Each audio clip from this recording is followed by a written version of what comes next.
When Sonal, Bhalla, and Michael Ross first met 9 years ago, it was a casual encounter. We met just through a mutual friend. There were no sparks at the time, so they went their separate ways. 7 years later, this banker and school teacher reconnected at a party, and this time something clicked. The first time he held my hand in the cab, I just had that feeling of, that like, just, I'm home, like, kind of feeling. Sonal brings happiness to me, fulfillment. She was that last piece of the puzzle. Jigsaw puzzle. A year later, Michael popped the big question. I actually proposed up here in the rooftop of our building. I had no idea about anything. Got on my knees, asked her to marry me. And the love of his life said yes. Sonal and Michael definitely knew that they wanted a destination wedding, and they were determined to say their vows in a city that they hold close to their hearts, New Orleans, where Michael went to Tulane University, and the couple has visited on many vacations. We really wanted to have a wedding where it was a big celebration, as well as helping the community, which I think is really important to us. In the wake of the devastation from Hurricane Katrina, New Orleans has proven that its spirit has not died. From Cajun cafes spilling jazz out onto the streets, to the annual Mardi Gras Carnival, New Orleans and the famous French Quarter have come back to life. We really wanted to have a wedding where it was a big celebration, as well as helping the community, which I think is really important to us. And it's sort of our small way of helping New Orleans. The economy about, and just our guests, getting people down there to see that things are better and you can start, you know, coming back and taking trips there.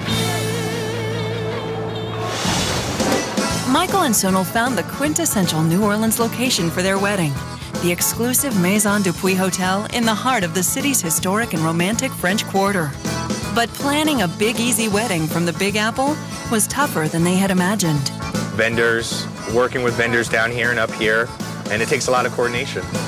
So they brought in a planner with years of experience coordinating destination weddings, whose name also happens to be Sonal J. Tell me a little bit about your vision for the reception, because it's... there are a couple things we really want to do. One was a second line, and I'm not sure if you're familiar with what a second line is. No, what's a second line? It's a celebration, almost like in a parade. It's called a second line parade. They do it at funerals, they do it at weddings.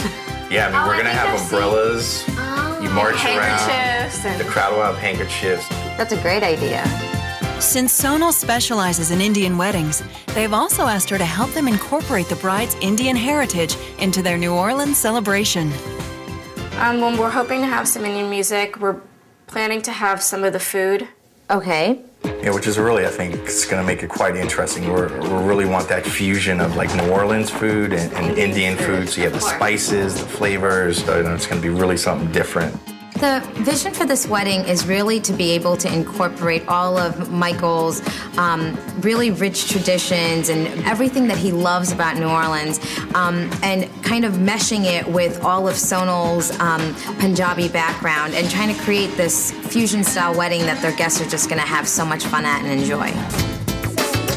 The first thing this bride needs help with is finding a traditional Indian sari fabric for the unique couture wedding gown she's having designed. Okay, we're looking for a sari that she can eventually take to a dressmaker and have it turned into almost like an American type of dress. But with, I want something like organza, maybe. Is this the color that you're going for, too? Something with pink, but a little lighter, I think. A little lighter pink. Okay, no problem. This is the color, it's like a little bit of a lighter pink.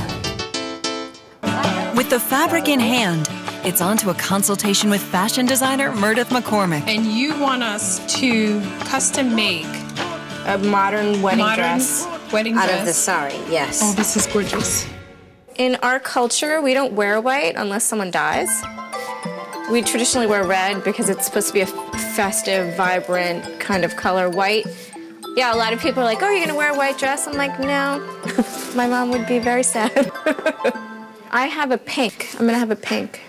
So kind of mesh of red and white. Do you want a ball gown? I want it to have a strapless strap waist and then as much of an A-line skirt as you can do. Okay. We're gonna cut it so that it does this. So you don't fit. You're getting married! married! You're getting married! With 2 weeks left till the big day, planner Sonal Shah has invited Michael and Sonal back to her office to go over the decor for their wedding.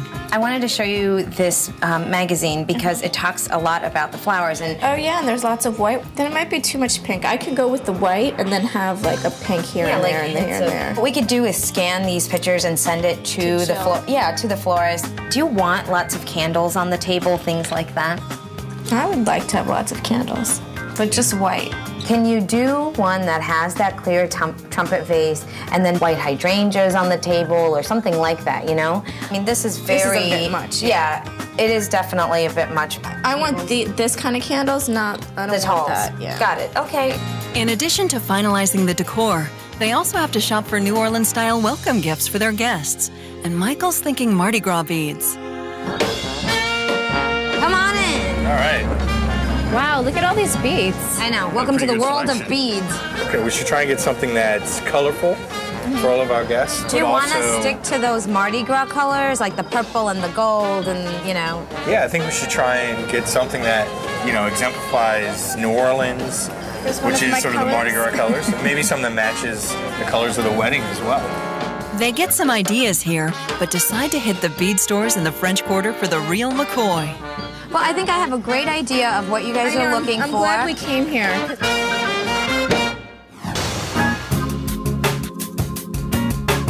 With 1 week to go until the big day in New Orleans, Sonal's brought her mom and her maid of honor for a final fitting of her wedding gown.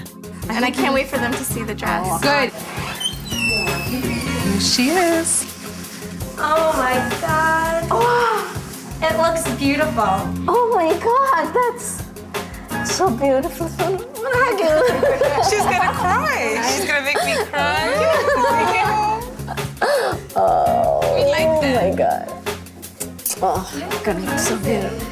What we did was we did it like tucking here so that she can see both this fabric and the organza. Look. Look. Oh my God. Isn't that great? Turn it on. Just one piece of fabric. Yeah. Did all this. I know. Your dad is gonna get all emotional when he sees you. Dad's gonna cry.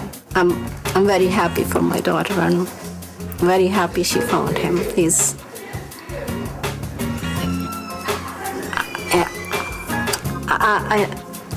I can't say anymore. I'm so excited. I can't believe it's here. I love the dress. I think it looks great. It's exactly what I was envisioning. I feel like a princess.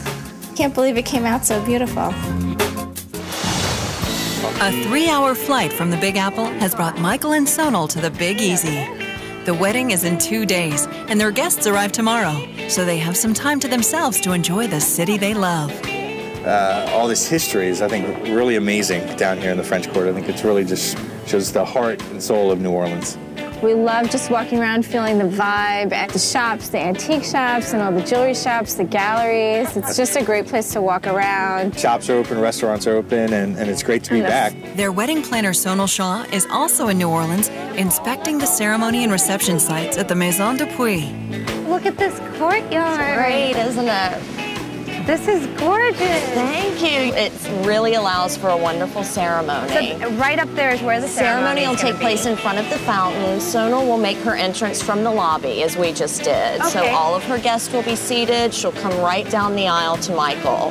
The city's having an unusual cold spell, and Sonal's worried about making the guests comfortable for the outdoor festivities. I see we have the heaters out here, which I know it's supposed to be about 65, It but should warm up for the weekend. today. This is supposed to be New Orleans. In New Orleans, Sonal is steaming the bride's gown. In the courtyard, setup is in full swing. And in the carriage house, the bride is getting ready. It's the wedding day. I'm so excited. This is it. 2 more hours and I'll be dressed and ready to go.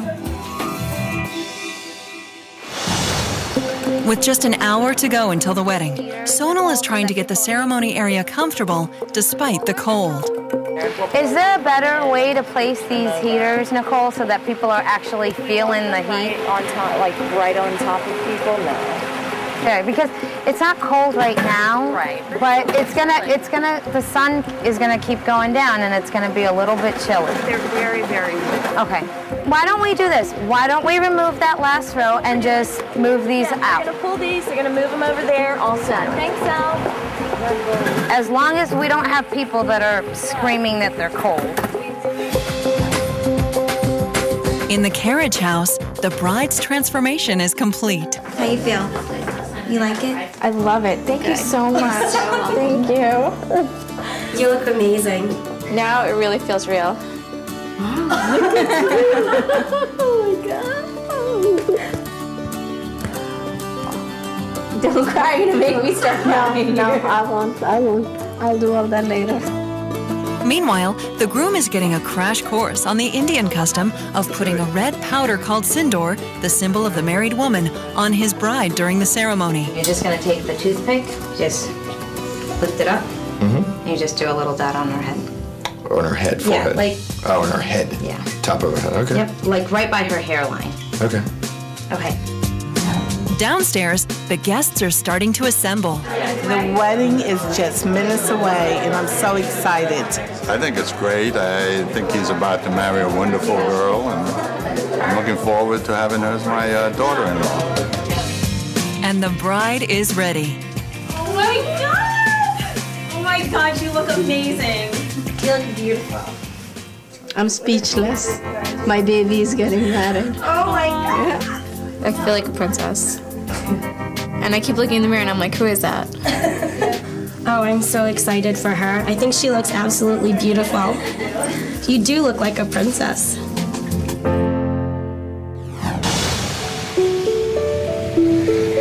In New Orleans, Sonal is ready to walk down the aisle.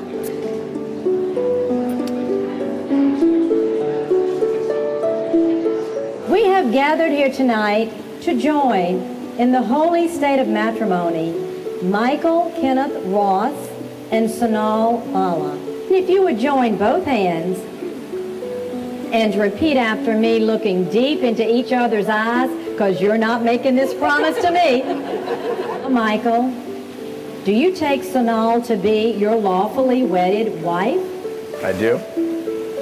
And now, Sonal, do you take Michael to be your lawfully wedded husband? I do.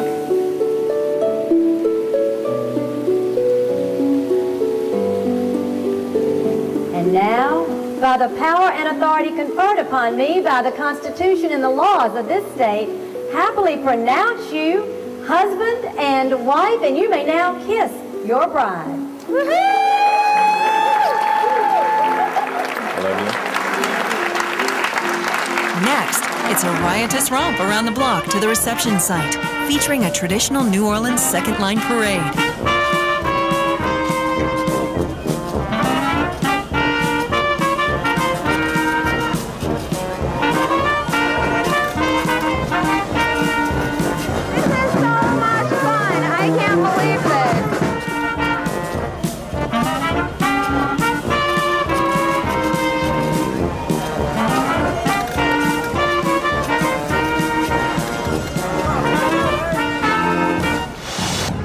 In New Orleans, the parade has ended at the Hotel Dupuy, but the party is far from over.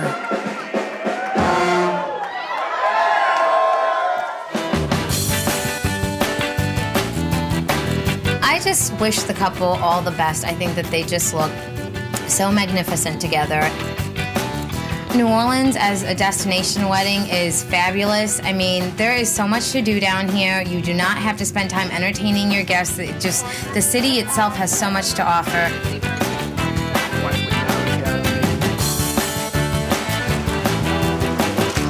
I just had the most fun I've probably ever had. That parade was awesome. I can't believe we're married, and it was great. New Orleans is an amazing city. The city's back. I think we just showed the whole city and hopefully the whole world that New Orleans is a city on the rebound. Cheers. Thank you, New Orleans.